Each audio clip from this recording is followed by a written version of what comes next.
بس نسيتوا انكم ظلمتوا عبود. عبود اللي شنطت كل هالمدة عن حارته. حتى الصغير فينا كان يسبه قبل الكبير، لأنه كنا مفكرين إنه هو اللي قتل عمي أبو شكري رحمة الله عليه.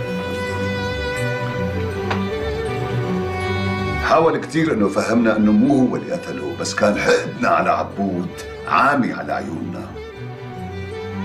ما فكرنا للحظة إنه ممكن يكون بريء. عبود كان هكلان هم حارته وهم بلده، كان يقاتل الفرنساوي ليل مع نهار، ونحن قاعدين هون عم نتقاتل بين بعضنا. بتعرفوا مين كان يزت السلاح على بيتي مشان نبعته لرجال الثورة؟ ومين زت المصاري على بيت أبو فهمي؟ عبود. عبود عمل كل هالعمايل. عبود كان قلبه على بلده بالوقت اللي كنا نسبه ليل مع نهار، واخر شي بيلحق الوكيل على طريق بيروت وبيجيب لنا اياه على نص الحاره مشان ناخذ تارنا منه.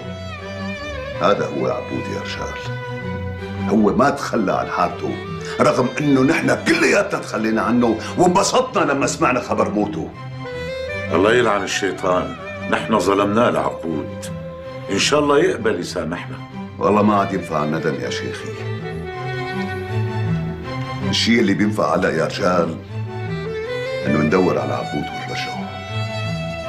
نرجعه على حارته، نرجعه لاهله،